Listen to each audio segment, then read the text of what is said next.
Ok, bueno, creo que ya les llegó el aviso de que la sesión se está grabando. Entonces, vamos a dar comienzo a este tema para el taller de Geopolítica en Asia que se imparte desde el Grupo de Estudios sobre Eurasia en colaboración con la Universidad Autónoma de Querétaro para todas y todos ustedes. Bien, entonces ya me presenté hace unos momentos. Soy el maestro Emir González Calderón y les voy a hablar del tema de la geopolítica del crimen organizado en Asia. ¿Ok? De manera general, ¿cuál va a ser la planeación, la planificación de esta sesión y también la que tendremos el día de mañana? Bueno, la he dividido como en 6 partes, donde las primeras 4 corresponden a un acercamiento teórico para comprender o poder explicar la dinámica del crimen organizado, el crimen global en Asia. ¿Ok? Y al final de la sesión, si tenemos unos cuantos minutos, y si no, no hay problema, a eso nos vamos a dedicar el día de mañana. Vamos a realizar un ejercicio práctico, porque esa es la intención también de un taller, ¿ok? Este no es un curso teórico, no es como tal un diplomado, sino es un taller donde el objetivo del mismo es que ustedes, a partir de los conocimientos, de las herramientas, de los instrumentos que aquí les compartimos, bueno, ustedes tengan una forma de aplicarlos en alguna investigación de manera muy concreta, ya sea para un artículo simple, para un ensayo o incluso para sus propios temas de tesis. ¿Ok? Entonces, los primeros 4 puntos que abordaremos en esta charla del día de hoy tienen que ver con un acercamiento al análisis de lo global, una reflexión sobre qué es el crimen organizado, la naturaleza geopolítica precisamente del crimen organizado en Asia, y bueno, en la parte final de la charla del día de hoy hablaremos un poco de qué tipo de actividades y qué actores están involucrados en el crimen organizado contemporáneo en Asia. ¿Ok? Bien, entonces, primer punto, un análisis sobre lo global. ¿Ok? No sé si alcanzaron a leer los textos que les compartí, pero si no, vamos a retomar algunos puntos esenciales de esas lecturas. Bien, entonces, ¿cuál es la importancia? ¿Cuál es la problemática cuando hacemos un análisis de lo global? ¿Por qué analizar lo global representa una problemática? Bueno, porque ¿qué es lo global? ¿Sí? Pensar lo global, quizá una de las primeras palabras que se nos viene a la mente es la cuestión de la globalización. Y como tal globalización, como concepto, como enfoque teórico, pues tiene diversas acepciones, tiene múltiples definiciones y también hay varias perspectivas que lo abordan. Entonces, como es un término polisémico, es decir, que tiene muchos significados y que ha sido abordado desde diferentes aristas, representa una problemática cuando nosotros o nosotras nos enfocamos a analizar el estudio de lo global. Pero de alguna manera podemos rescatar algunos elementos comunes respecto del análisis de lo global.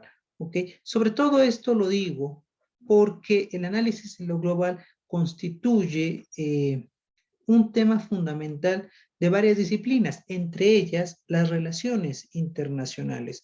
Y entonces, cuando nos enfocamos en lo global, precisamente estamos haciendo una crítica, en primer lugar, al enfoque o los temas dominantes de las relaciones internacionales, que no es la única disciplina que presenta este problema. Hay otras disciplinas como la ciencia política o como la historia que adquieren precisamente su estatus científico, es decir, se constituyen o aspiran a tener un estatus de ciencia a finales del siglo XIX, lo logran o lo enfocan a partir del estudio del Estado precisamente. Entonces, disciplinas como las relaciones internacionales, como la historia, como la ciencia política, de nacimiento, son específicamente estatocéntricas, es decir, fijan su estudio o colocan su mirada de manera única o a veces hasta casi exclusivamente en el análisis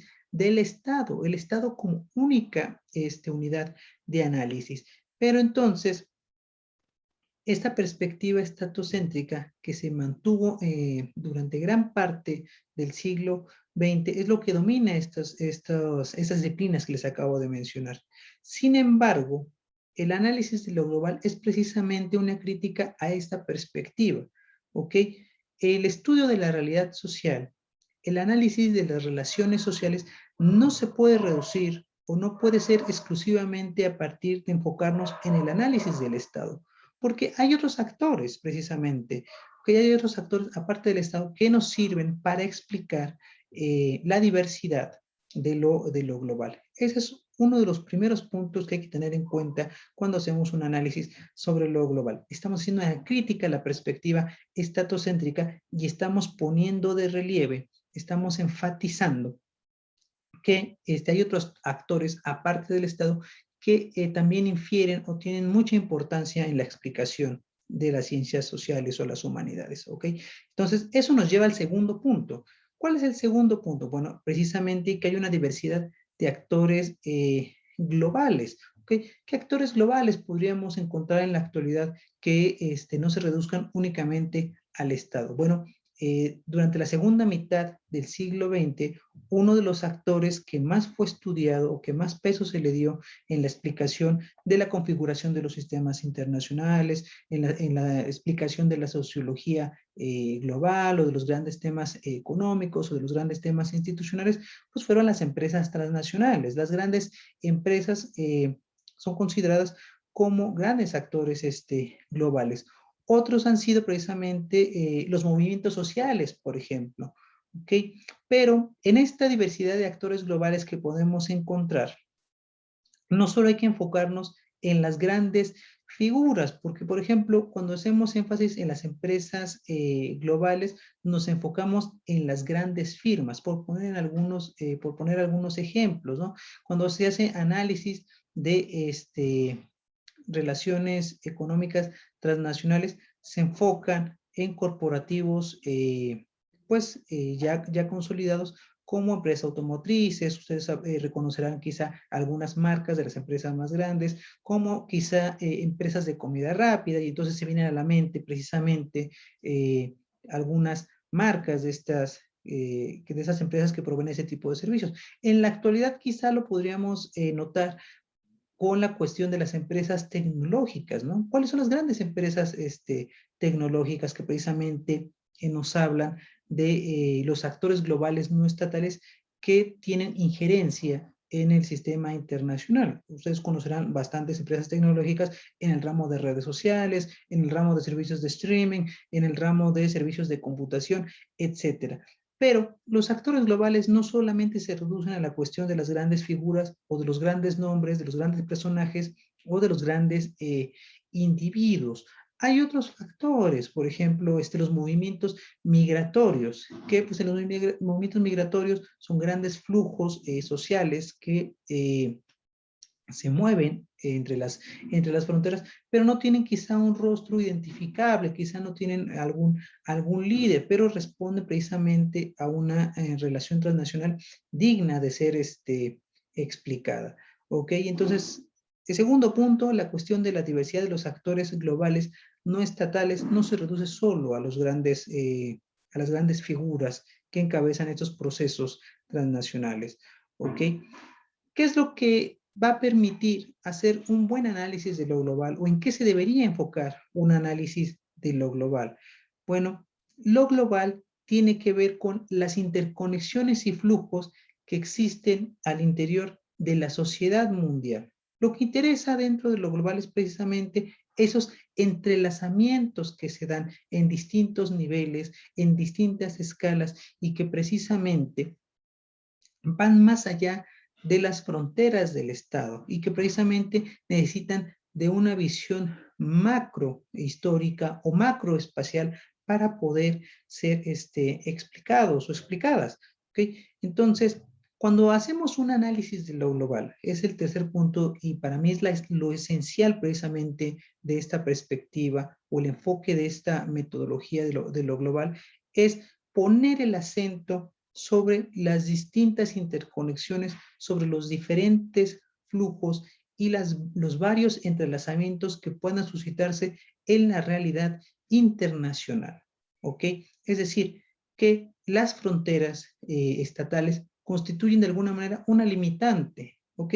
Porque es que acaso los procesos sociales realmente solo conocen de fronteras, es decir, espacial y temporalmente un proceso social termina donde termina la línea de algún estado.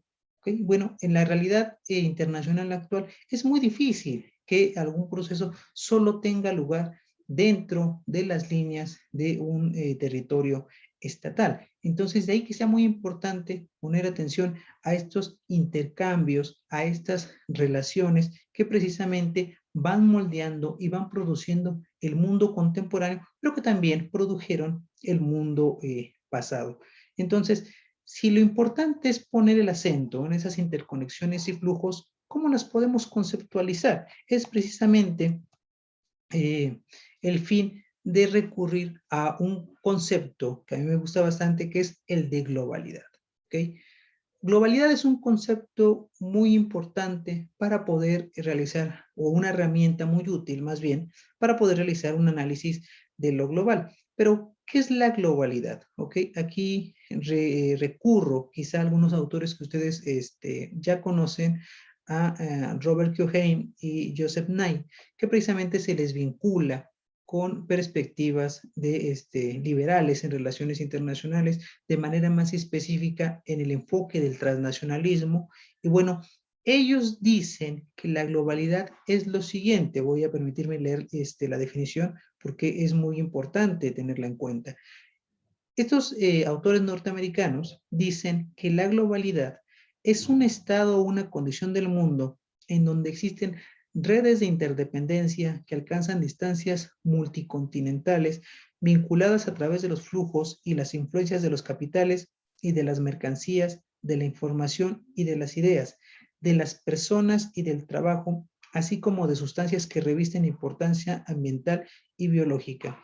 Quiero que se queden aquí con las primeras tres líneas de la definición. Estado o condición del mundo. Es decir, la globalidad responde a la configuración de ciertas relaciones que establecen una dinámica en un tiempo y en un lugar determinado.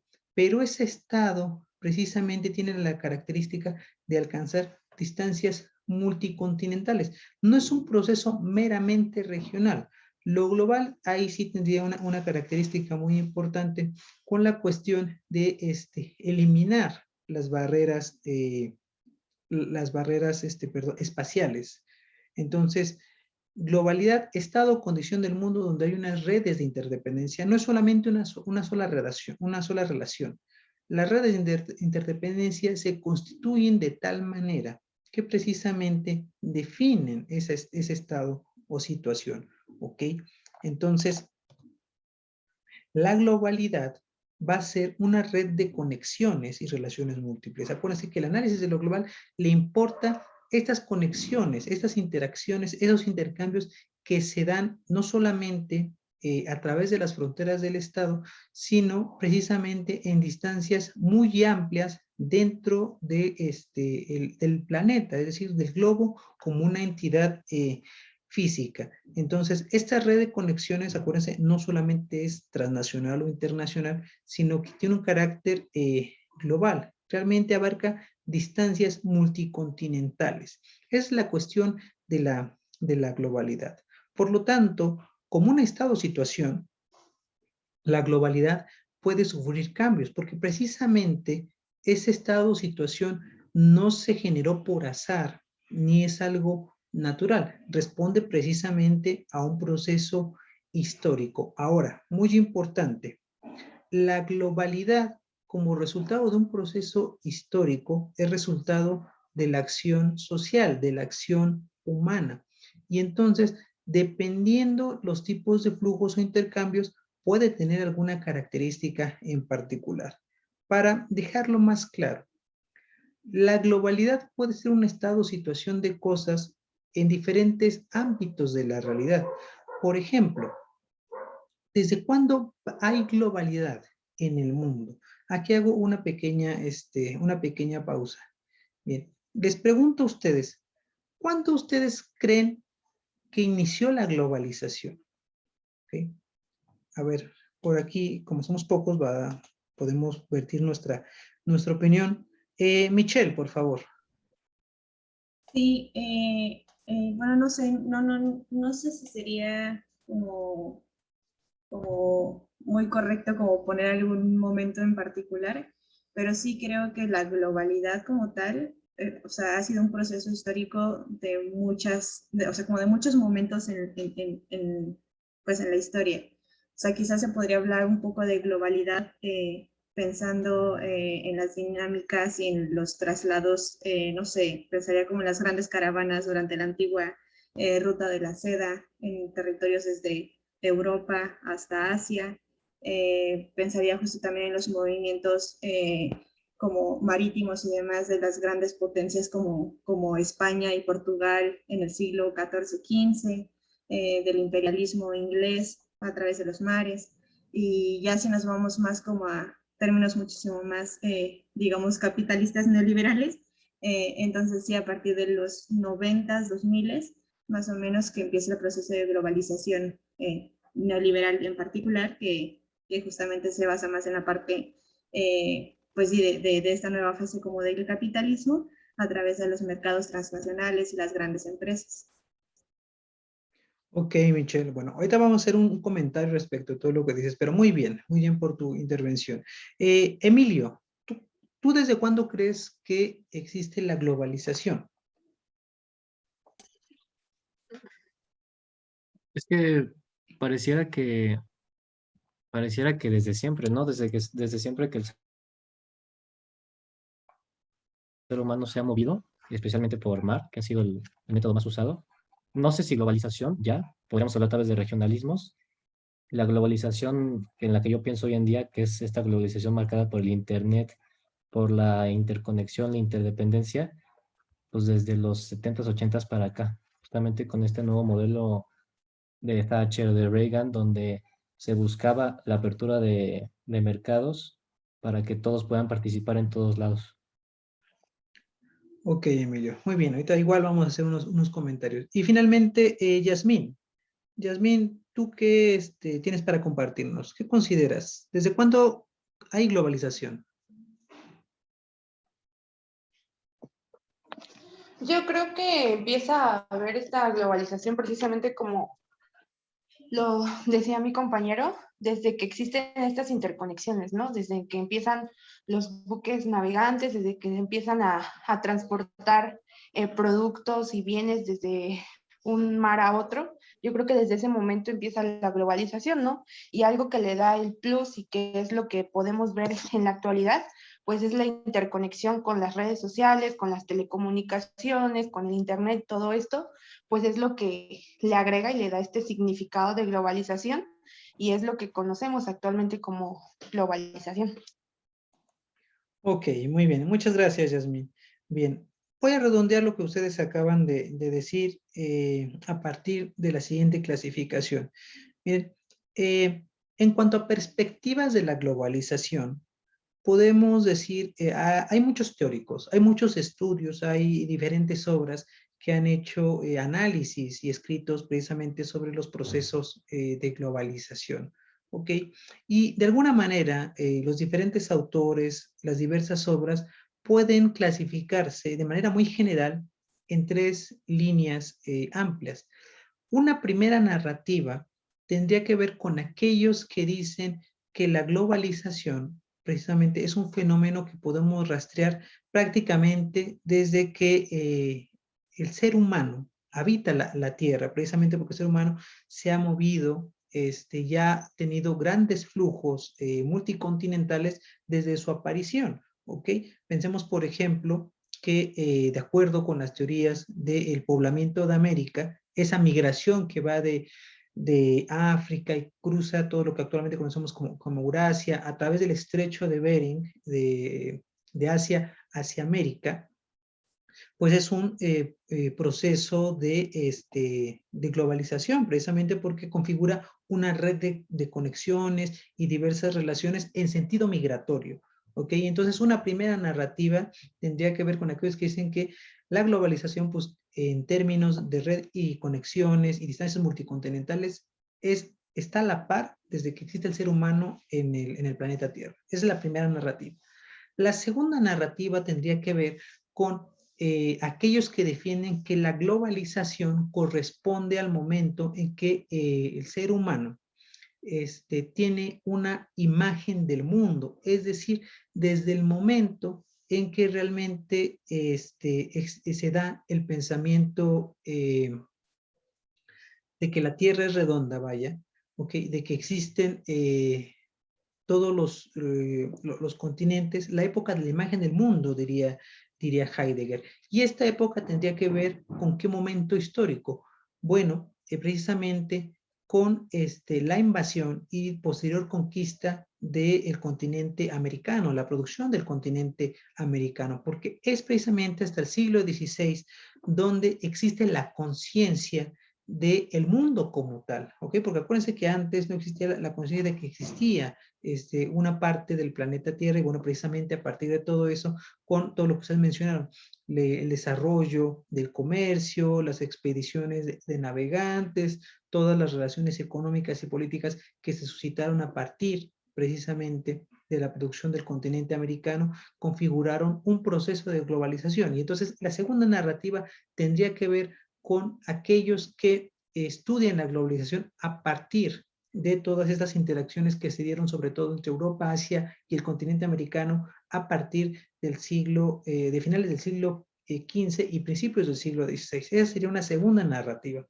Y una tercera narrativa tendría que ver con aquellos autores, con aquellos pensadores que dicen que la globalización es un proceso más o menos reciente en términos históricos después de la Segunda Guerra Mundial, principalmente entre la década de 1960 y 1970, y muy relacionado a los desarrollos de las tecnologías de la información y la comunicación, y sobre todo a los vínculos económicos que existen alrededor del mundo. Entonces, sería un fenómeno que desde este presente tendría más o menos entre 50 y 60 años. Si lo vemos desde 2020, 60, 70, 50, 60 años de existir, un fenómeno muy reciente. Entonces, esas son las terceras grandes narrativas en torno al estudio de la globalización. Dentro de esas tres narrativas, lo que aquí yo les estoy compartiendo, pues corresponde más con la primera, es decir, con aquellas posturas que defienden que los procesos de globalidad, más que globalización, los diversos procesos de globalidad, pues los podemos encontrar prácticamente desde que el ser humano habita la Tierra. Y en ese sentido, no es un proceso lineal, no es como de que surge el ser humano en la Tierra y desde ahí las conexiones, las interacciones van creciendo y se van expandiendo por todo el mundo, sino que más bien la globalidad, pues es solamente un tipo o una característica de algunas interacciones, de algunos entrelazamientos, y que en algunos momentos va en ascenso, pero también van en descenso. Es decir, acuérdense que es un estado o situación que se define históricamente y como así como tiene un origen, pues también tiene una decadencia. Es decir, la globalidad puede sufrir cambios y como lo dice aquí la diapositiva, dependiendo de los tipos de flujos o intercambios, puede tener una característica particular. Esto quiere decir que la globalidad, pues regularmente siempre le vamos a tener que buscar un apellido, ¿ok? Cuando yo les hablaba del poblamiento de América, eso fue una globalidad. ¿Una globalidad de qué carácter? De carácter migratorio. Por ahí hablaban de la ruta de la seda, varios siglos antes de Cristo también. ¿Es una globalidad de qué naturaleza? Una globalidad comercial, ¿ok? Por ejemplo, pensemos un poco como en esos años, como en ese contexto, en esos siglos. Por ejemplo, todas las guerras o todos los desarrollos militares que se suscitaron entre las diversas peleas, batallas y guerras que tuvieron, por ejemplo, los griegos con los persas, pues eso configuró de alguna manera una globalidad militar, porque precisamente se apropiaron de los desarrollos tecnológicos de aliados, de vecinos, pero también del enemigo, ¿ok? Y eso configuró precisamente una globalidad militar a lo largo de todo lo que ahora conocemos como Eurasia.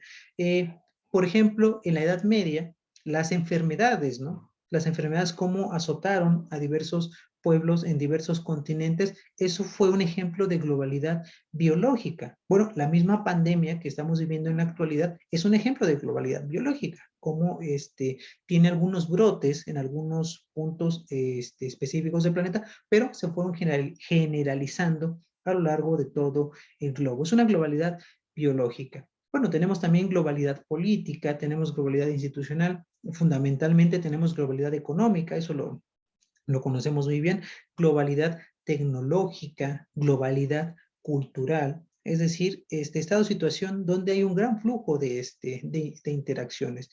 Y entonces así podemos comprender que la globalización es simplemente el proceso donde la globalidad va en ascenso. Es decir, cuando estas conexiones, cuando estas interacciones, cuando esos entrelazamientos van en ascenso, hay globalización. Entonces, cuando van en descenso, hay desglobalización, ¿ok? La globalización no es un proceso lineal ni continuo, se ha dado por etapas en distintos momentos, en distintos lugares, y a veces va creciendo, o a veces va disminuyendo, o a veces incluso va desapareciendo. Ejemplos de desglobalización, ¿ok? Bueno, la pandemia actual es un proceso de en algunos elementos es un proceso de desglobalización. Y fíjense cómo coexiste un proceso de globalización con uno de desglobalización. Tenemos la globalización biológica, que significó cómo el virus se fue transmitiendo de persona en persona, pero a la vez les voy a preguntar lo siguiente. Cuando empezó el año pasado a propagarse el virus por varios países, ¿qué fue una de las medidas que realizaron los gobiernos, que tomaron los gobiernos para precisamente tratar de frenar ese avance del virus? ¿Qué tipo de medida implementaron los gobiernos? ¿Qué hicieron los gobiernos? ¿Qué hicieron los estados frente al virus el año pasado? ¿Lo recuerdan? Allí, ahí Iniciaron está. Ahí está Michelle, dice, cierre de fronteras. El cierre de fronteras, ¿qué es lo que impide? El libre movimiento, bueno, la frontera en sí ya impide el movimiento libre de personas, pero cuando la cierran, se redujeron al mínimo o prácticamente estuvieron aislados. Eso obviamente es un ejemplo de desglobalización en términos institucionales, en términos migratorios o en términos comerciales. ¿Okay? El de 2020 vimos un ejemplo de cómo la globalidad en distintos ámbitos pues se vino abajo y precisamente ahí estamos experimentando un fenómeno de desglobalización. Entonces, acuérdense, la globalidad siempre va a tener una característica. Ahorita al final voy a realizar un ejercicio respecto de esto. Entonces, nada más para que quede claro, globalización y desglobalización se refieren al aumento o disminución de la globalidad, ¿ok? No es un proceso continuo, no es un proceso lineal, es un estado o situación del mundo que se construye en un momento y espacio determinado y así como puede crecer, también puede desaparecer, ¿ok? Entonces, eso es un primer elemento que hay que tener en cuenta sobre lo global. Bien, entonces, unas preguntas de reflexión que quizá al final podamos reflexionar. ¿Qué dimensiones puede tener la globalidad? Pues puede ser lo económico, lo político, lo cultural, lo institucional, lo musical, no sé, pero cuando analizamos la globalidad, ¿qué procesos o relaciones participan precisamente para configurar esos entrelazamientos? Y todavía de manera más concreta, ¿qué actores se ven involucrados? Bueno, entonces aquí pasamos precisamente al segundo punto, porque una de las dimensiones que puede tener la globalidad es precisamente la criminalidad, ¿ok? La criminalidad puede configurar un estado de situación del mundo que configure entrelazamientos multicontinentales. Y entonces es ahí donde podemos hablar precisamente del crimen organizado global. ¿Ok? Bueno, algunas especificaciones sobre el crimen. ¿Ok? ¿Desde cuándo podemos encontrar el crimen? Bueno, quizá puede ser tan antiguo como la humanidad misma en el sentido de la transgresión. ¿Ok? Bueno, en términos metanarrativos, las referencias o la documentación del delito, o más bien de la transgresión, aparece en escritos muy antiguos. Solo por poner un ejemplo, bueno, en la Biblia entendida como documento histórico, pues precisamente refiere o documenta muchas acciones que transgreden precisamente la norma, ¿ok? En ese sentido, pues configura un delito, ¿ok? Entonces vamos quizá a la edad antigua, pues el crimen, pues lo rastreamos como un concepto utilizado por algunas sociedades como los romanos para designar las faltas y las acusaciones, ¿ok? Es muy importante referir que el crimen solo existe en el seno de una sociedad que ha configurado una serie de normatividades, una serie de reglas, es decir, una normativa sobre los comportamientos, ¿ok? El crimen solo existe dentro de la sociedad donde hay una normativa. En un sentido moderno, precisamente, vinculamos el crimen con la contravención al Estado o y lo ubicamos también en la esfera de lo privado. Es decir, en el sentido moderno tenemos muchas leyes, tenemos muchas normatividades y precisamente algunas de las transgresiones a estas leyes pues son consideradas como actividades o comportamientos criminales, ¿ok? ¿Cómo podemos estudiar el crimen? Bueno, el crimen se puede estudiar de diferentes maneras, desde distintas perspectivas y desde varias disciplinas, ¿ok? Lo podemos estudiar desde el derecho, obviamente, lo podemos estudiar desde la sociología, lo podemos estudiar desde la ciencia política, lo podemos estudiar en términos económicos, lo podemos estudiar en términos culturales, desde la antropología, etcétera, ¿ok? Entonces, eso dentro de las perspectivas, pero también en términos de la escala del delito, lo podemos ver desde un punto de vista cercano, desde un punto de vista micro, es decir, lo local. Es decir, lo podemos analizar quizá desde la perspectiva de la víctima o desde la perspectiva del perpetuador del crimen, de las acciones y las motivaciones individuales. Y entramos un poco quizá al ámbito de la psicología. Pero también, si la vemos a otra escala, que es un poco la escala que aquí vamos a tratar de manejar, lo podemos ver en una manera más amplia. Es decir, desde los grandes movimientos de bienes que son comerciados de manera ilícita, desde los grandes flujos de personas también que constituyen quizá una especie de tráfico o trata, o también podemos analizar los grandes movimientos de los instrumentos monetarios, grandes operaciones financieras que precisamente contravienen la ley. Entonces, el crimen se puede estudiar desde distintas perspectivas, pero también desde diferentes escalas. La cuestión de la escala es algo muy interesante a la hora de hacer el análisis de lo global. ¿Okay? Porque también las cuestiones que existen en el plano de lo local, pues sin duda están vinculadas o influenciadas por un panorama más amplio, es decir, el contexto global.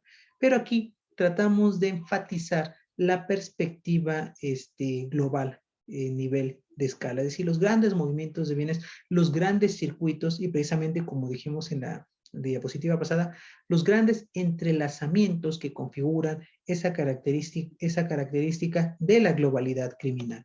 ¿Ok? Bien. Un poco de historia del concepto. Concepto de crimen organizado como tal. Es algo de hace un par de siglos. De hecho, surgió en los Estados Unidos a finales del siglo XIX y se le asoció sobre todo con la cuestión del término mafia. Porque acuérdense que justo a finales del siglo XIX, Estados Unidos recibió una gran cantidad de inmigrantes en su territorio y precisamente, bueno, muchos europeos occidentales viajaron a los Estados Unidos.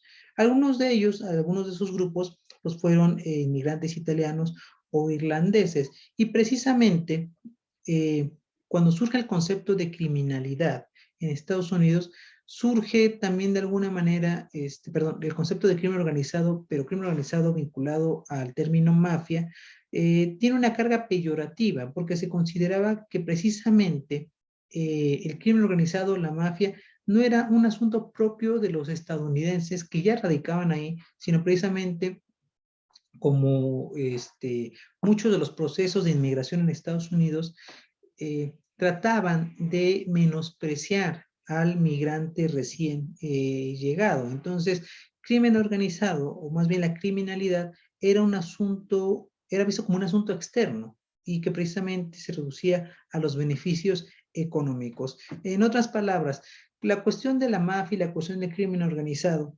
trataba de verse como algo de fuera, ¿no? Precisamente, ¿quiénes eran los mafiosos? Ah, bueno, la mafia irlandesa, son los irlandeses los que cometen los crímenes.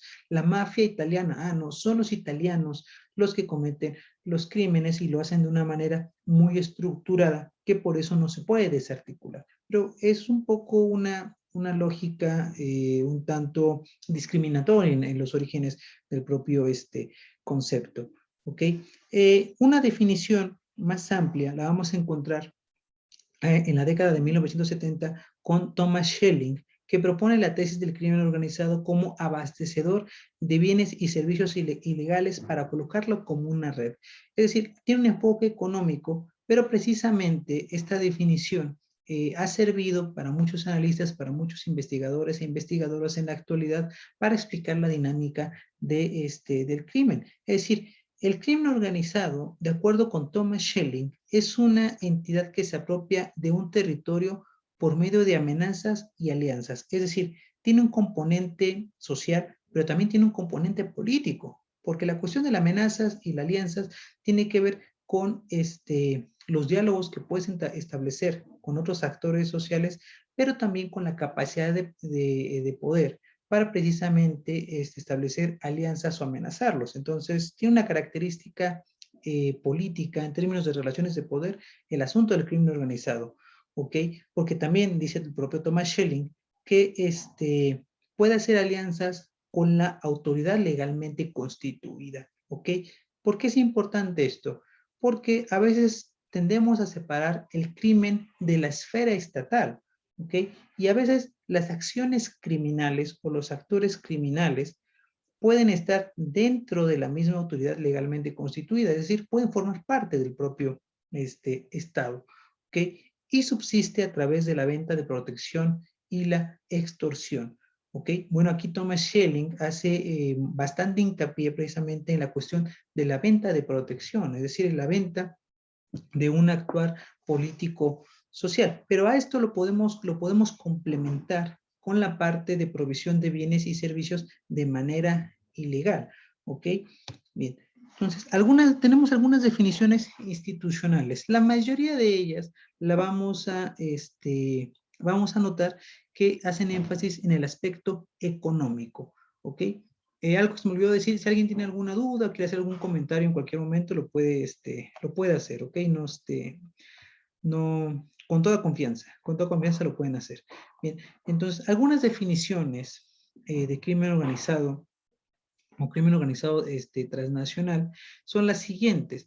En primer lugar, la de las Naciones Unidas. Por grupo delictivo organizado se entiende un grupo estructurado de 3 o más personas que existe durante cierto tiempo, que actúe concertadamente con el propósito de cometer uno o más delitos graves o delitos tipificados con arreglo a la presente convención con miras a obtener de manera directa o indirecta un beneficio económico. ¿Okay? Entonces aquí para la ONU la cuestión del crimen organizado tiene que ver sustancialmente, independiente de las formas concretas en que se desenvuelve, con la obtención de un beneficio económico o de otro orden material. La propia Interpol también tiene un poco esta lógica. Para la Interpol el crimen organizado es cualquier empresa o grupo de personas dedicadas a una continua actividad ilegal con el propósito primordial de generar beneficios, sin considerar fronteras nacionales. Aquí le añade la cuestión de lo global. Y finalmente para el FBI o la CIA, el crimen organizado es cualquier grupo que tiene alguna forma o estructura formal y cuya principal objetivo es obtener dinero a través de actividades ilegales. Entonces, en las grandes instituciones que operan a nivel mundial, la cuestión del crimen organizado tiene que ver fundamentalmente con los siguientes aspectos. Es decir, la cuestión de la organización y la estructuración de los actores. En segundo lugar, la obtención de un beneficio económico. Y lo tercero, precisamente, la cuestión de lo ilegal. Es decir, hacer dinero o producir algún beneficio contraviniendo las normas o los reglamentos vigentes. ¿Ok? Entonces, no están en contra las grandes instituciones de que se obtenga grandes cantidades de dinero. Están en contra, obviamente, de que ese dinero se obtenga o se produzca de la manera no convencional, de acuerdo a los estándares que estas mismas instituciones proveen. ¿Ok? Bien. Entonces, Ya revisamos un poco la cuestión de lo global, ya revisamos un poco la cuestión del crimen organizado y vimos algunas definiciones, y entonces la pregunta inmediata es, ¿dónde está presente actualmente este crimen organizado global? Y fundamentalmente, que yo creo que es la pregunta que ahorita se están haciendo, es ¿qué actividades concretas desenvuelve? Entonces, llegamos a la segunda hora de esta clase para entrar ya de lleno a la cuestión de la geopolítica del crimen organizado en Asia. Y bueno, para hablar de la geopolítica del crimen organizado en Asia, tengo que recalcar 3 puntos. En primer lugar, nos vamos a enfocar en el análisis contemporáneo de esta problemática, es decir, a partir del siglo XXI. Porque la cuestión del crimen organizado en Asia, pues la podemos rastrear por lo menos durante todo el siglo XX, y bueno, actividades delictivas de carácter, por lo menos transnacional, la podemos encontrar también desde hace varios siglos, porque desde cuándo hay normatividades en diferentes entidades de Asia, desde cuándo hay flujos comerciales o ciertas restricciones sobre actividades económicas en Asia. Los podemos rastrear incluso desde hace milenios, pero nos vamos a enfocar en lo contemporáneo, en el siglo XXI, ¿ok? Obviamente esas actividades, prácticas y actores responden a esta temporalidad, pero el método geopolítico, cuando hablamos de geopolítica del crimen organizado en Asia, tiene que ver precisamente con el contexto global, es decir, entender la cuestión de las múltiples globalidades que operan en Asia. Eso ya representa un reto, porque de acuerdo con lo que acabamos de explicar de qué es la globalidad, ¿cuántos tipos de globalidades les gusta que existan actualmente o estén presentes en Asia? A ver, nada más para hacer el ejercicio. Cada una me va a decir 2 tipos de globalidades que existen en Asia. A ver, comienzo con Michelle. Michelle, dime 2 globalidades que actualmente operan en Asia. Uy, creo que podríamos mencionar todas, pero pues por supuesto comercial o económica y cultural también. Ok, económica y cultural. Emilio, otras 2 globalidades que existan en Asia. Política y no sé cuál otra. Ok. Hay varias, mira, a ver si por ahí puedes apuntar una más adelante en el chat. Vamos con Yasmín. Yasmín, 2 tipos de globalidades que actualmente existen en Asia.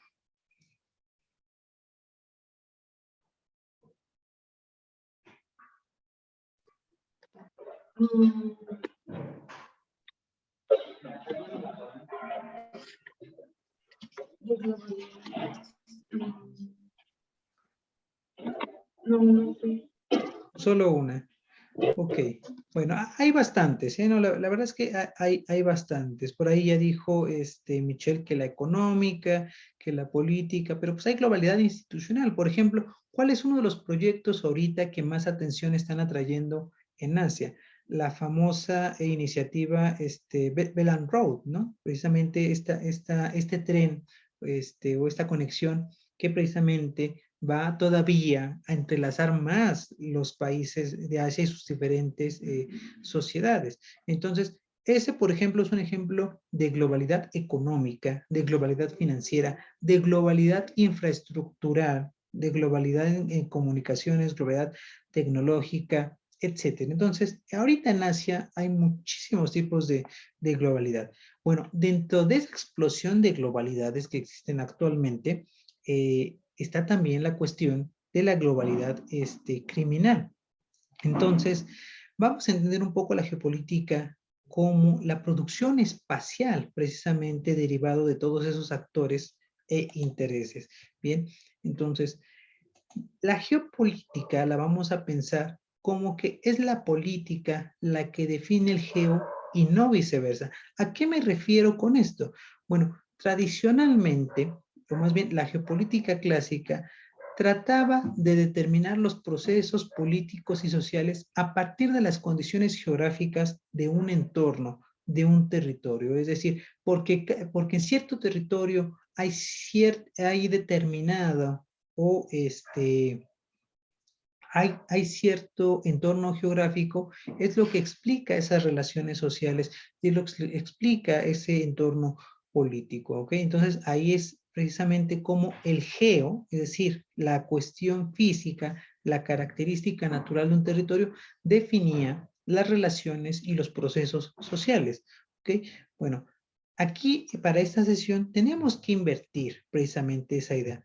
Es totalmente lo contrario. Es la política lo que va a definir precisamente la cuestión espacial, es decir, son las relaciones sociales, son los procesos humanos, son las intenciones políticas, son los objetivos económicos los que van a ir definiendo precisamente la cuestión física, la cuestión natural, la cuestión geográfica. Es decir, el espacio no va a ser algo dado, no va a ser algo que no se mueva, sino que precisamente es algo que se transforma y por lo tanto es algo que se produce. Entonces, la geopolítica del crimen en Asia tenemos que entenderla como precisamente a partir de la globalidad criminal, a partir de estos entrelazamientos, los espacios en Asia son producidos a partir de la lógica de la globalidad criminal.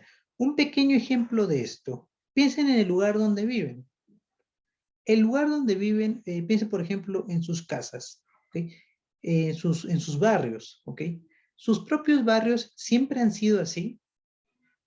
No, pero seguramente hace 100 años no era eso. Hace 200 años no era eso. Es decir, si nos vamos a que la cuestión física es lo que termina las relaciones sociales, como que el espacio es algo estático, pues seguramente a lo mejor nosotros y nosotras no estaríamos viviendo donde vivimos, porque las condiciones reales de ese lugar, imagínense, hace 400, hace 500 años, no eran estas.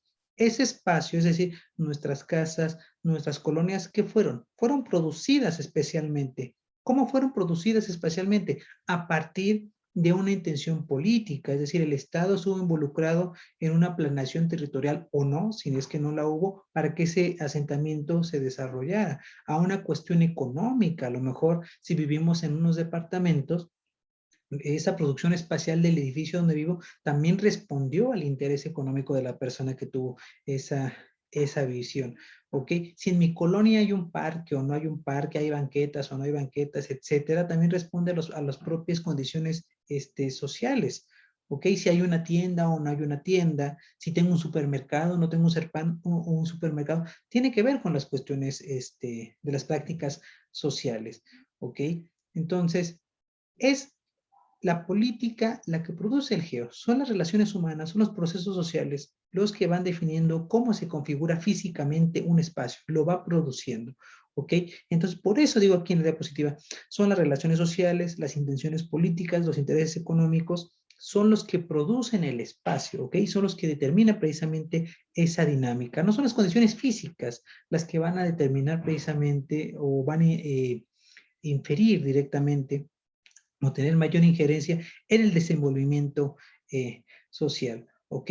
Por lo tanto, los sujetos que participan en las redes del crimen global van produciendo diferentes espacios. Muy importante, la cuestión del crimen global, la cuestión del crimen organizado no se reduce a lo que comúnmente conocemos como los criminales. Les voy a hacer un ejercicio.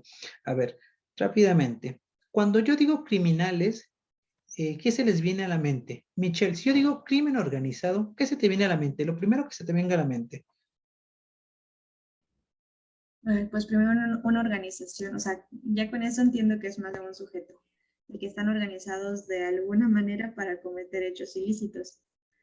Ok, o ilícito, pero algún actor muy concreto que se te venga a la mente. Cuando digo crimen organizado, ¿qué se te viene así? Un actor muy concreto, ¿qué se te viene a la mente? Lo primero que se te ocurre. Un nombre, Sí. por ejemplo. Un nombre, Ajá, un nombre.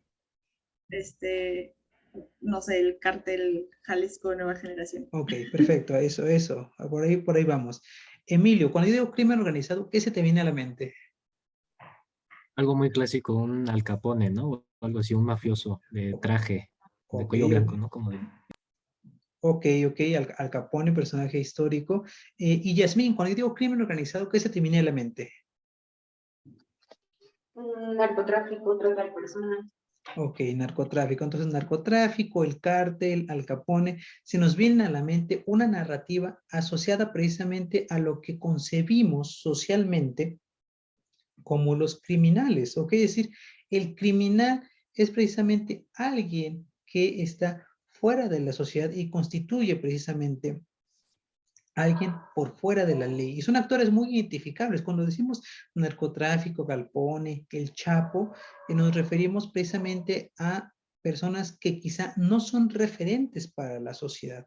Pero aquí vamos a matizar un poco esa cuestión. Esa narrativa ha sido construida desde un lugar para que precisamente pensemos que los criminales son únicamente ellos, ¿ok?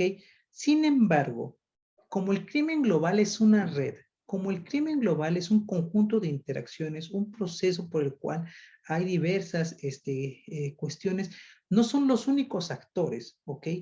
En parte sí son ellos los que configuran algunas o participan de estos flujos, de estos circuitos, pero los criminales no son únicamente ellos, ¿ok? O más bien, no son los únicos actores que participan en esto. Ahorita vamos a hablar más a fondo, pero vayan un poco matizando, o sea, de que los criminales son únicamente este tipo de personajes que ustedes acaban de referir, ¿ok?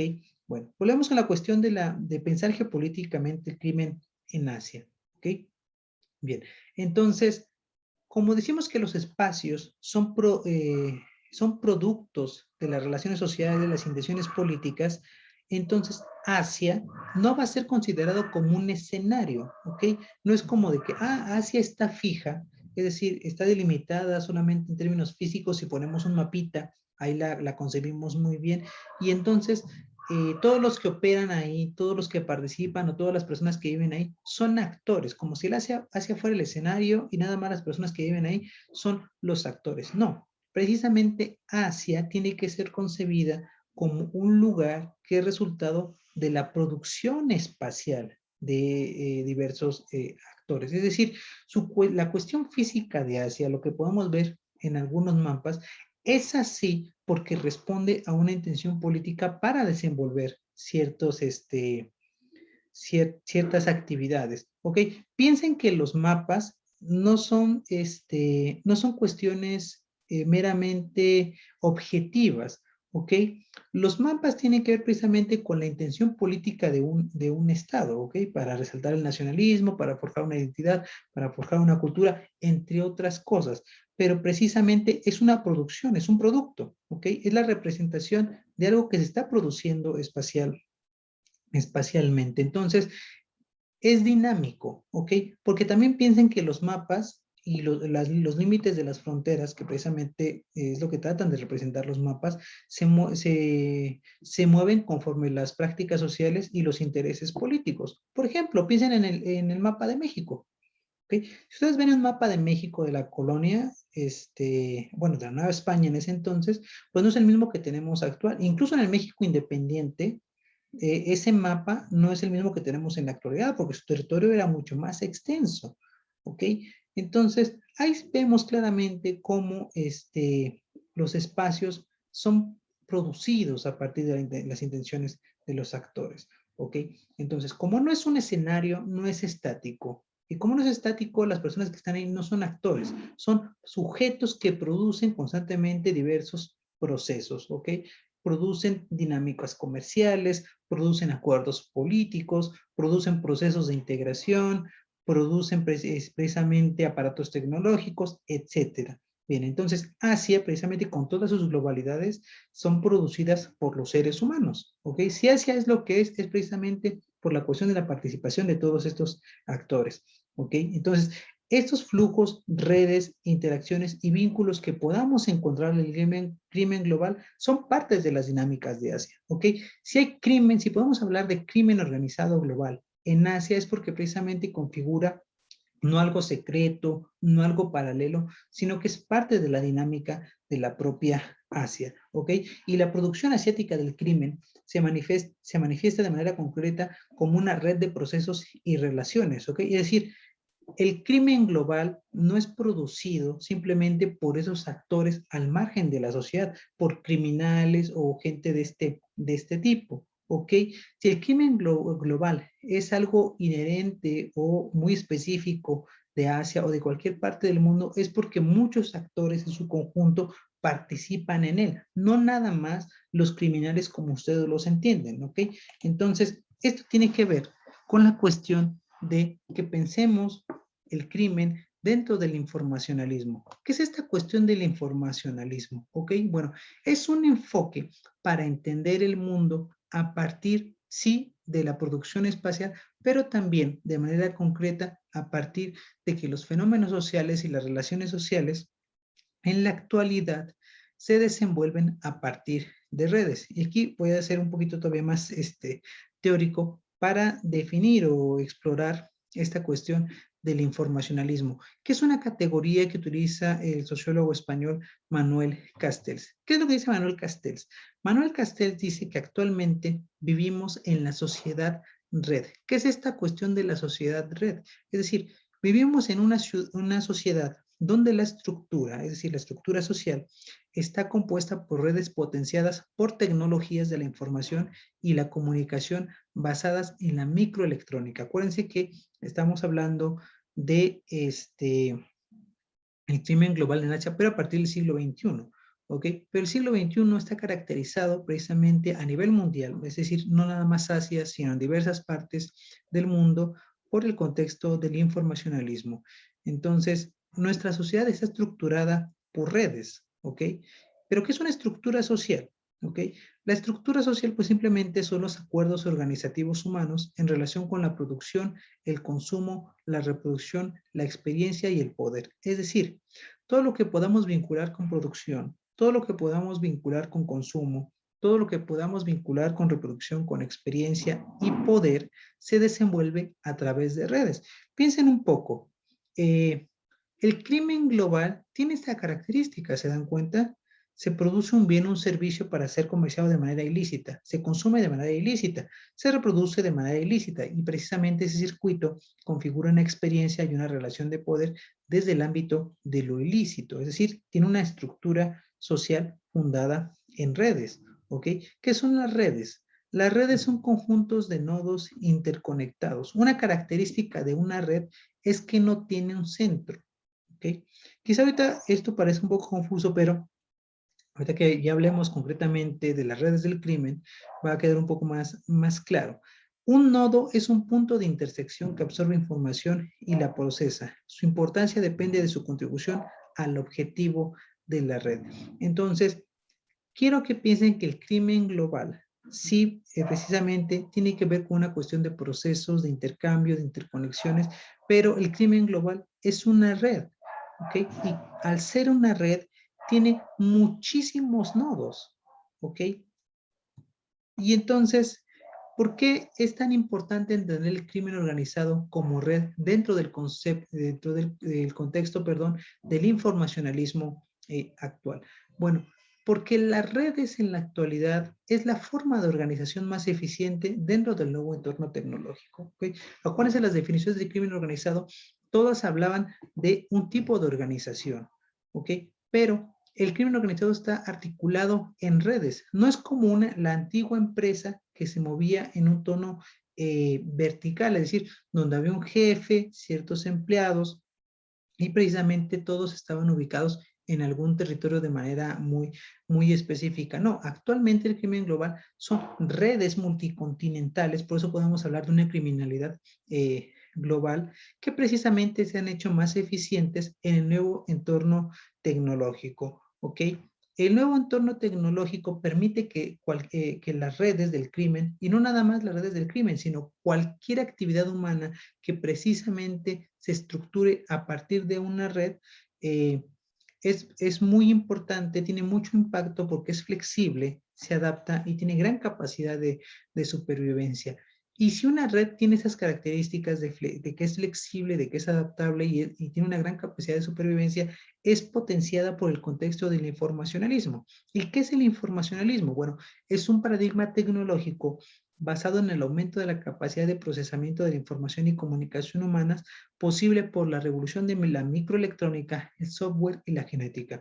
Lo que dice Castells es que precisamente a partir de la década de 1970 hasta la actualidad, ha habido una revolución tecnológica en la microelectrónica, el software y la genética que precisamente los logros de estos campos adaptados a distintos ámbitos de la realidad han potenciado y han cambiado radicalmente la forma de vivir.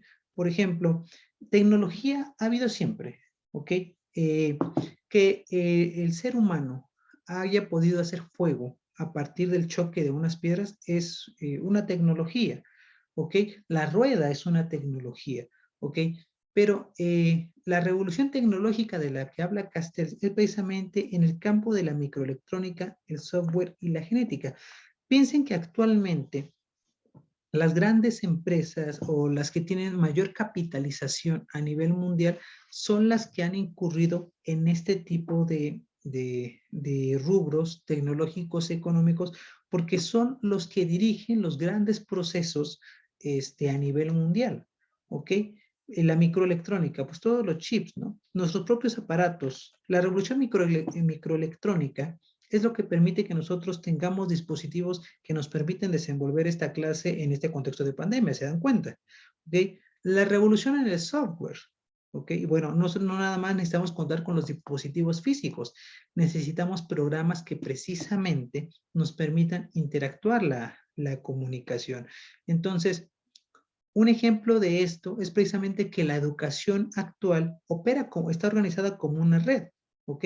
La educación es flexible, se adapta y tiene capacidad de supervivencia. Porque si la educación actual no estuviera configurada como una red, ¿ok? Simplemente hubiera desaparecido. Porque es potenciada la red de la educación precisamente por estos logros en microelectrónica, software y genética. Lo mismo opera quizá para el entorno político, para el entorno económico, ¿ok? Bueno, entonces, estos desarrollos de la microelectrónica y del software, pues también se pueden aplicar precisamente a las actividades de la economía ilegal que potencian los comportamientos criminales. Entonces, dentro del informacionalismo, que es lo que acabamos de decir, la economía criminal opera con las mismas características. ¿Qué quiere decir esto?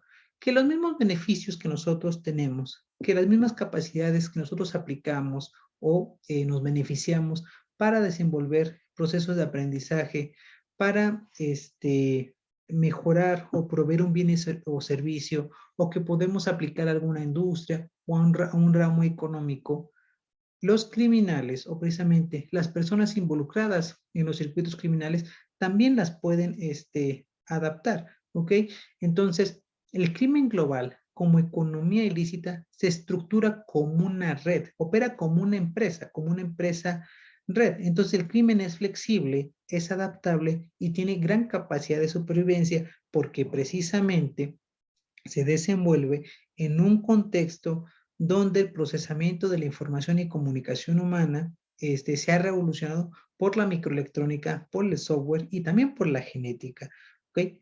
No se les vaya a olvidar esta cuestión de la revolución de la microelectrónica y el software, porque va a explicar bastante la naturaleza del crimen global en Asia. ¿Ok? Pero tengan en cuenta que el crimen global actual es parte de la dinámica del informacionalismo contemporáneo, si lo quieren ver así, de la economía informacional actual, ¿ok?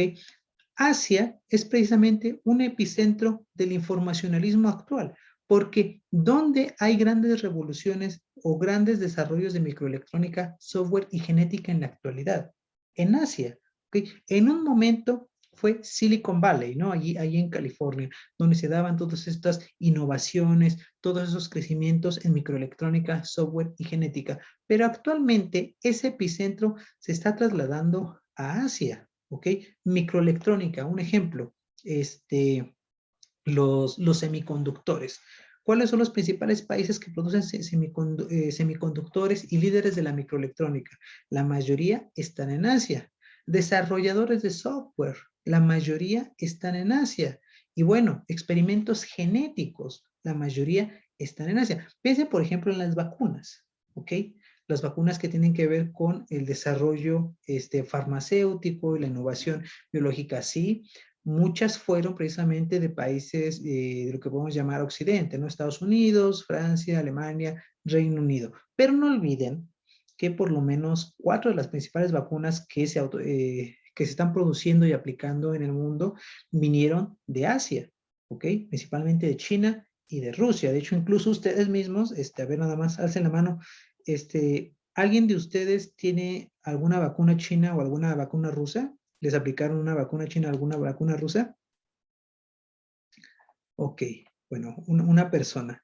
Pero en México, precisamente, hay muchas personas que se beneficiaron de ese tipo de innovaciones, ¿vale? Entonces, Asia es un epicentro del informacionalismo, entendido que de manera concreta revoluciona la microelectrónica, los software que potencia múltiples globalidades, ¿ok?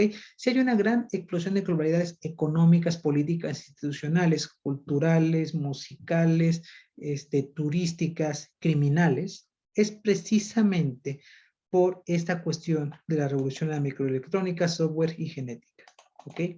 Bien. Entonces, ya para pasar de manera más concreta, ¿cuáles son las actividades del crimen global en Asia desde la perspectiva geopolítica de la producción, es decir, desde el espacio producido y reproducción del propio informacionalismo? Ok, y entonces, aquí ya vamos a ver de manera muy concreta algunas actividades que quizá les suenen. ¿Cuáles son las principales actividades del crimen global en Asia? Bueno, tenemos el tráfico de drogas, que de hecho el narcotráfico es quizá la actividad, una de las columnas vertebrales de las actividades criminales alrededor del mundo, pero tiene muchos matices. En Asia operan principalmente el tráfico de opio y derivados, de drogas sintéticas, como las metanfetaminas, pero también de otras drogas como la cocaína. Tenemos también los flujos de fauna silvestre, de especies exóticas como elefantes, como leones, algunas aves, pero también tenemos el contrabando de animales o partes de animales para uso ritual o medicinal, ¿ok? Principalmente en el este de Asia tenemos esta dinámica. ¿Qué se contrabandea? Por ejemplo, a lo mejor les suena que de aquí en México se contrabandea la famosa vejiga natatoria de la totoaba, ¿ok? Emilio, levantaste la mano. Sí, profe, en México y en América se habla mucho de que la demanda de drogas es de Estados Unidos, ¿no? Entonces, como que le echamos la culpa a Estados Unidos de que ellos consumen y nosotros producimos. En Asia, ¿la droga a dónde va? ¿También viene a Estados Unidos o hay algún gran mercado de consumo dentro de Asia? Ah, ok. Bueno, vamos por partes de las que aquí les muestro. Tráfico de drogas y opio y derivados. Bueno, en Asia están los principales lugares de producción de goma de opio. Tenemos, por ejemplo, Afganistán. Afganistán es el lugar que más produce opio a nivel mundial. Pero también tenemos el Triángulo Dorado, allí en Tailandia, Laos y Myanmar, que también producen gran cantidad de opio. Entonces, la goma de opio se produce, se exporta para fabricar muchos de los derivados de los opiáceos, ¿ok? Bueno, opioides y opiáceos, ¿ok? Opiáceos, derivados naturales de la goma de opio, opioides precisamente derivados sintéticos de esta planta. ¿Cuáles son los principales? Heroína y morfina, ¿ok? Entonces, la materia prima para producir heroína y morfina, en términos naturales, la planta proviene de Asia, ¿ok? Drogas sintéticas. Tenemos, por ejemplo, gran producción de metanfetaminas, ¿ok? Principalmente en China, porque en China hay muchos laboratorios. Acuérdense, volvemos al contexto del informacionalismo, ¿ok? El informacionalismo tiene un epicentro en Asia y específicamente en China. Entonces, hay muchos laboratorios que están innovando con nuevos medicamentos, que están innovando con nuevos productos químicos sintéticos. Lo malo es que no todos están regulados. Entonces, exportan en primer lugar muchos precursores sintéticos a otros países, como a México. A México llegan muchos precursores sintéticos y aquí en México hay muchos laboratorios clandestinos que procesan esos precursores para producir drogas sintéticas, pero también desde China salen muchas drogas sintéticas como metanfetaminas o como el famoso cristal. Y entonces eso va a dar precisamente metanfetaminas, inundan, por ejemplo, el sudeste asiático, Tailandia, Malasia, Indonesia, están infestados de metanfetaminas y también algunos países de Oceanía, Nueva Zelanda, Australia. Y bueno, también las drogas sintéticas van a Europa. ¿ok? Entonces, esas son rutas que también ya han estado establecidas por años, ¿ok? Y, bueno, también Japón y Corea son destinos donde se exportan drogas sintéticas porque también hay un fuerte consumo en esos países, ¿ok? Bien, entonces tenemos ahí esa cuestión, es lo que podemos referir por el momento, Emilio, sobre la cuestión de las drogas. ¿Ok? Sí, Estados Unidos es el país que más consume drogas sintéticas a nivel mundial, pero eso no quiere decir que sea el único mercado a nivel mundial. También algunos países del este de Asia, y bueno, por su cercanía, algunos países de Oceanía también son destinos del contrabando de drogas que provienen precisamente de estos países. Tenemos la fauna silvestre, como les dije, animales para uso ritual o medicinal. Alguien se estaba accediendo aquí a la sala, perdón, o partes de ello. Por ejemplo, en el este de Asia se consume mucho precisamente la vejiga natatoria de los peces, pepino de mar, aleta de tiburón, entonces todo esto se exporta de contrabando. De Asia exporta muchos medicamentos de contrabando o medicamentos pirata por medio de la exportación no regulada. Recuerden que en China e India se produce el 80% de las medicinas a nivel mundial. ¿Ok? Entonces en India y en China hay muchos laboratorios que no están regulados y precisamente exportan medicamentos que precisamente pues no cuentan con el aval de las grandes organizaciones de salud a nivel nacional e internacional. Tenemos tráfico y trata de personas en Asia. Tenemos delitos también de piratería, ¿ok? Precisamente embarcaciones clandestinas que asaltan barcos turísticos y barcos comerciales, pero también piratería, entendida en el sentido de violación a los derechos de propiedad intelectual. Esto sobre todo se da mucho en China. Si ustedes van a algún, bueno, son de la Ciudad de México, prácticamente todo lo que venden en el metro son productos piratas provenientes de China, pero también en otros estados, si van a los centros o mercados de sus ciudades, van a encontrar productos de esta naturaleza, es decir, de imitación, y la mayoría de ellos son chinos, violando derechos de propiedad. Tenemos lavado de dinero, ¿ok? Acuérdense que en Asia hay grandes centros financieros como Singapur o Hong Kong, donde la regulación financiera es muy laxa y precisamente se presta para lavar dinero o son paraísos fiscales, pero también hay juegos prohibidos. Hay ciudades muy turísticas o países muy turísticos donde precisamente se atraen a la gente por ese tipo de cuestiones, como por ejemplo Macao, que son conocidas como Las Vegas de China, ¿no? Las Vegas de Asia, hay muchos casinos de esta cuestión. Y bueno, también tenemos contrabando de armas, por ejemplo, Israel. Israel es un país muy importante productor de armas y precisamente ha exportado ese tipo de productos al sudeste asiático. Por ejemplo, hubo un conflicto armado, no sé cómo se haya desarrollado, creo que fue en Myanmar, si no mal recuerdo, pero salieron muchos estudios, muchos reportajes de que las armas que poseían precisamente esas cuadrillas armadas provenían de países como Israel. ¿Ok? Entonces, mucho contrabando de armas. Bueno, de Rusia, no se diga, también Rusia, país productor de armas, también exporta armas. En conflicto de Siria, precisamente, ¿de dónde creen que sacaron las armas la oposición o precisamente o grupos guerrilleros o los propios grupos vinculados al llamado Estado Islámico? Son armas precisamente obtenidas a través del contrabando.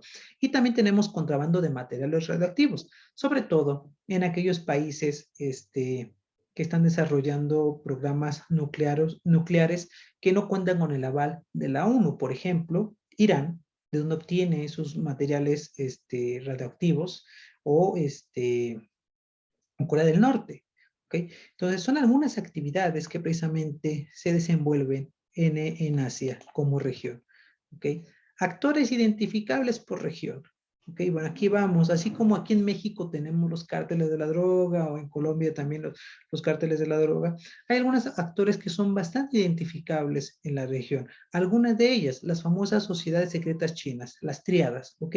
Que no solamente operan en la China continental, sino también están en partes del sudeste asiático, también se refieren a algunos países como Australia, están en Europa y también están en los Estados Unidos. La famosa yakuza japonesa, que de hecho ha traído bastantes estudios, sobre todo por la cultura de este tipo de personajes. Tenemos las diversas constelaciones de mafias que existen en el exespacio soviético, pero que ahora precisamente se congregan bajo el nombre de la mafia rusa. Pero en realidad se le dice mafia rusa, o más bien se le denomina mafia rusa a cualquier grupo del crimen organizado que habla ruso. Pero bueno, las personas que estudian Rusia sabrán que precisamente en el ex espacio soviético muchos países siguen teniendo al ruso como una lengua franca, una lengua que les permite comunicarse. Entonces hay mafias en el Cáucaso, hay mafias en el Asia Central y tenemos precisamente también la mafia rusa. Hay otra cuestión de los famosos moteros australianos, es decir, Australia, un país de Oceanía, pero que precisamente como se ha convertido en un país de destino para vender drogas sintéticas, para vender cocaína, están estos famosos grupos de moteros australianos en algunos países del sudeste asiático. Tenemos también las famosas cuadrillas armadas del Triángulo Dorado, es decir, en el sudeste asiático, donde se exporta la goma de opio, se produce y se exporta Myanmar, Laos y Tailandia, que también en el Triángulo Dorado es una zona donde existen piedras preciosas y también, bueno, hay grupos armados que tienen el control de estas regiones.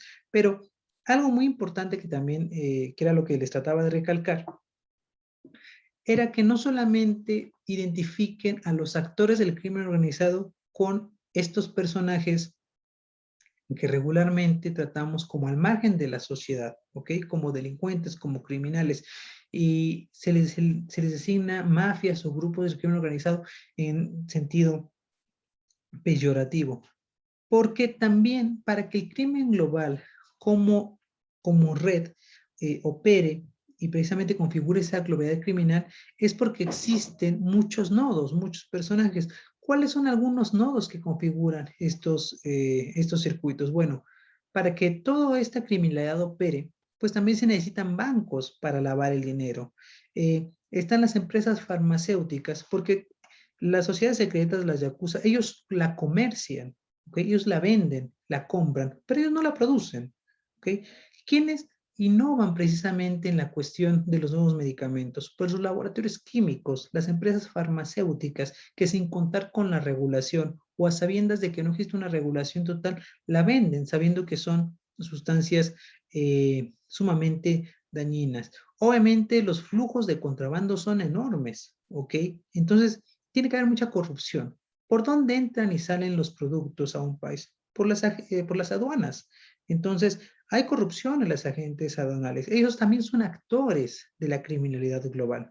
Policías que precisamente toleran algunas actividades, algunos trabajadores también, por ejemplo, trabajadores del ramo farmacéutico, trabajadores del ramo de las comercializadoras. En el caso de la producción de goma de opio, pues los campesinos, ¿ok? También ahí están vinculados, son actores dentro de esos circuitos globales, ya sea de manera consciente o de manera forzada, participan ahí. En el caso de la fauna silvestre, bueno, los pescadores también están involucrados, mercaderes, es decir, los actores del crimen organizado no se reducen a lo que normalmente conocemos como los criminales, como las mafias o los delincuentes, sino que es un marco más amplio de todos los actores que operan ahí. ¿Ok? Precisamente, incluso algunos que denominamos como ladrones de cuello blanco. Aquí, por ejemplo, omitimos políticos, gobernadores. Muchas actividades se desenvuelven bajo la tolerancia de las propias autoridades. ¿Ok? ¿Qué factores explican entonces las redes del crimen global en Asia? En primer lugar, un factor podría ser las regulaciones deficientes, ¿no? Hay suficientes leyes para que precisamente se persigan todos los delitos. O sí las hay, pero las leyes son muy flexibles, como en el caso de lavado de dinero, que algunas instituciones bancarias reciben muchos insumos, pero no se le dice al cliente o no se le dice a los depositantes que especifiquen o justifiquen el origen del dinero, ¿ok? también tiene, obviamente, como es una actividad comercial, tiene que ver la cuestión de las ganancias, ¿ok? Hay mucho beneficio económico, mucha derrama monetaria detrás de estos flujos, ¿ok? Y aparte hay un mercado negro amplio y diverso, es decir, estas redes criminales no solamente se dedican a una de las actividades, sino que hay una gran diversificación, ¿ok? Cuando hablamos del mundo del crimen global, no solamente es un solo entrelazamiento o un solo flujo. Es decir, regularmente los criminales, por ejemplo, en el caso del narcotráfico, los narcotraficantes ya no se dedican únicamente al narcotráfico, sino que incurren en otro tipo de actividades. Están en la extorsión, están en el tráfico de migrantes, están en la trata de personas. Lo mismo pasa en Asia. Están en los casinos, están en la trata de personas, están en el tráfico de aves, están en el tráfico de materiales nucleares. Es decir, hay una gran diversificación de las actividades criminales. Otra cuestión es que hay grandes números, hay un gran número de consumidores, ¿ok?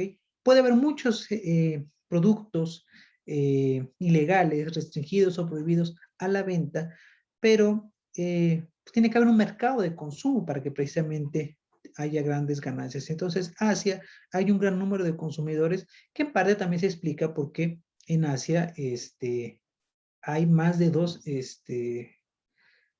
más de casi 3 millones de personas, 3 mil millones de personas, casi la mitad del mundo, ¿ok? Un poquito menos de la mitad del mundo está en esta región. Otro factor es que puede ser la única fuente de ingresos que precisamente permite obtener una buena ganancia porque constituye el único método en el que un producto se inserta en una cadena global de valor. Actualmente, por la economía informacional, solo aquellos productos que puedan conectarse en una cadena global de valor, es decir, que puedan tener alguna conexión de globalidad, son las que van a ser redituables y van a ser las que van a poder permanecer. Piense, por ejemplo, un poco en el caso de los campesinos en México.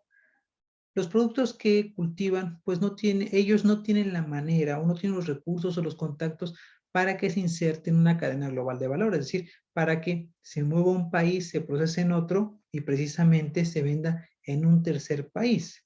No tienen esos contactos. Y el único contacto que hay o el único recurso que hay es cultivar algún tipo de droga, por ejemplo. Lo mismo pasa precisamente en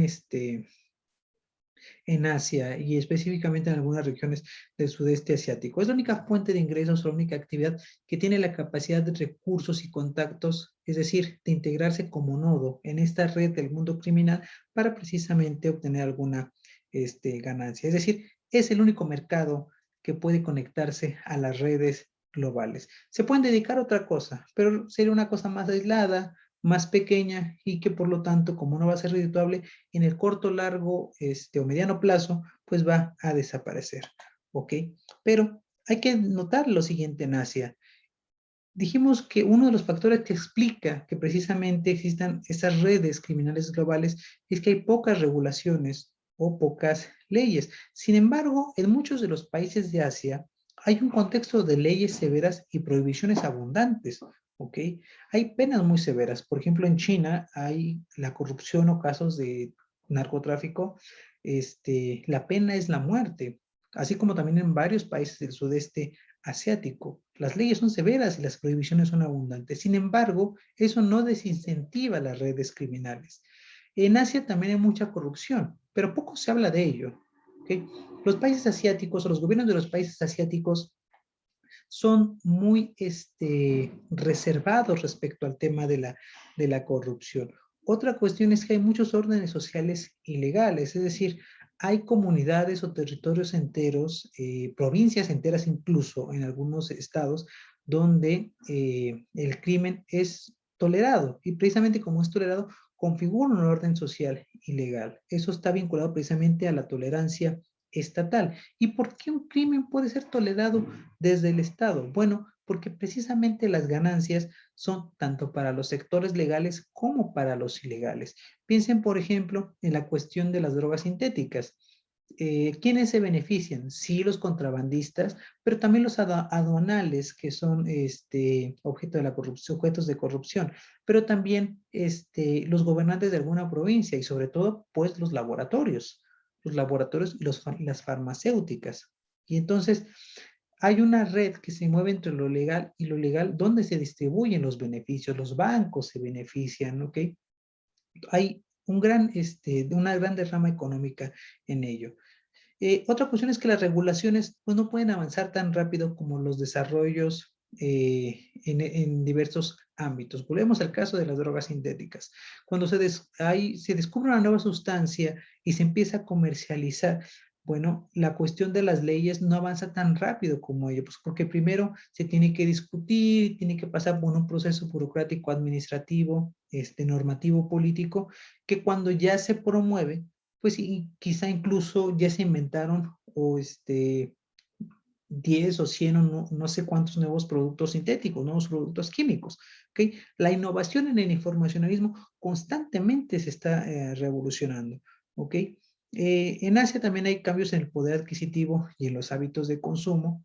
¿Okay? Recuerden que también muchos países en Asia han experimentado grandes procesos de desarrollo que han sacado a muchas personas de la pobreza y precisamente tienen un nuevo nivel adquisitivo y precisamente demandan más productos y algunos de esos productos pues no los provee el mercado formal y los ahora tienen la capacidad adquisitiva para adquirirlos en el mercado negro.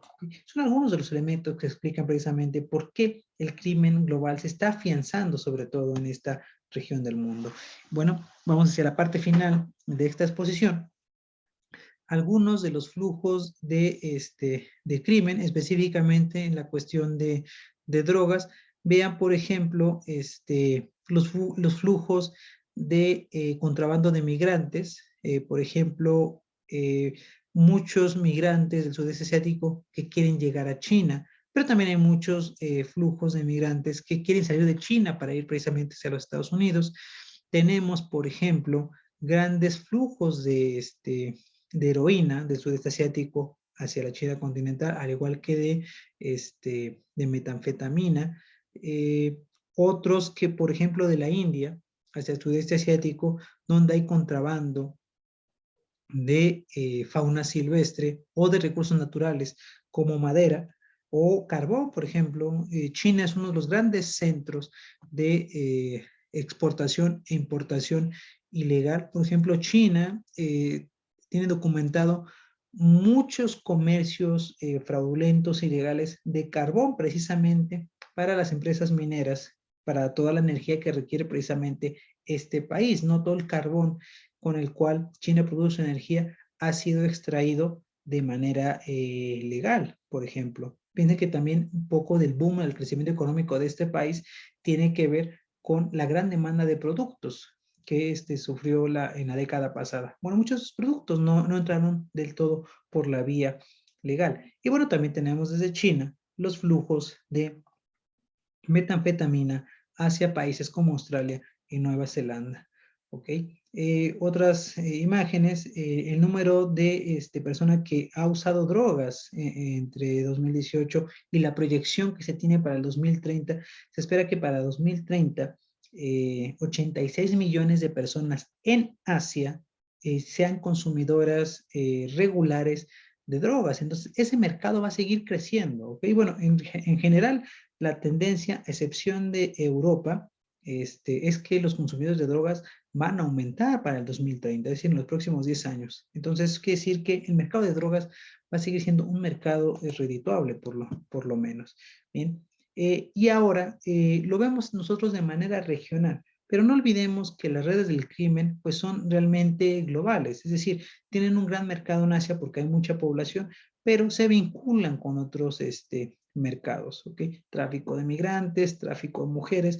De hecho, en el sudeste asiático hay amplias redes de prostitución, ¿ok? De trata de personas y precisamente traen mujeres de Latinoamérica o mujeres europeas para precisamente ese tipo de mercados en el sudeste asiático. Tenemos las redes de tráfico de heroína que van de Afganistán hacia los Estados Unidos o hacia Europa. Tenemos tráfico precisamente de productos nucleares, bueno, el tráfico de piratería. Los productos chinos no solamente han invadido México, prácticamente han invadido todo el mundo. Tráfico de minerales como el oro, por ejemplo, aquí no lo muestra, pero hay un gran circuito de tráfico de oro hacia países como China, hacia países como Japón. ¿Okay? Bien. ponemos nada más de relieve la cuestión de el caso de las drogas sintéticas. Vean cómo los aseguramientos de metanfetaminas en Asia han crecido en toda la década.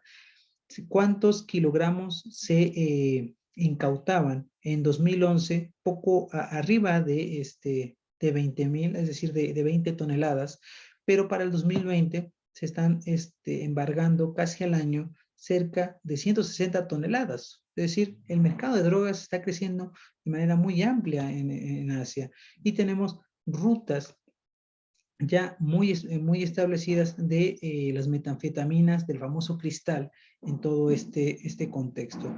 ¿Ok? Y nada más para cerrar y dejar los últimos 10 minutos para algunas preguntas y reflexiones en esta sesión teórica, pues nada más recalcar precisamente que dos cosas. La primera, que el crimen global opera como una red, ¿ok? Ahorita nos enfocamos un poco en la región de Asia, pero precisamente estas redes tienen un alcance global, es decir, no se pueden explicar solamente en la dinámica de este continente, ¿ok? Y en segundo lugar, los actores no son los criminales como regularmente los hemos estereotipado, ¿no? Como los miembros de las pandillas, como los miembros del cártel o los miembros del crimen organizado. No, están involucrados muchísimos actores. En las redes globales del crimen, por lo menos, están los bancos, los políticos, las aduanas, las aerolíneas, las empresas navieras, obviamente los consumidores y productores. Entonces, las personas, las instituciones financieras que lavan el dinero, es una compleja red, ¿ok? No solamente también se reduce la cuestión del tráfico de drogas, tenemos un montón de actividades, contrabando de recursos naturales y minerales, fauna, personas, materiales nucleares, etcétera. Y en todos estos casos, precisamente para que estos circuitos tengan esta característica de entrelazamiento global, es porque hay muchas personas que son nodos que configuran precisamente esta red del crimen. ¿Ok? Bien, entonces aquí voy a parar la explicación del día de hoy. En primer lugar voy a dejar de grabar.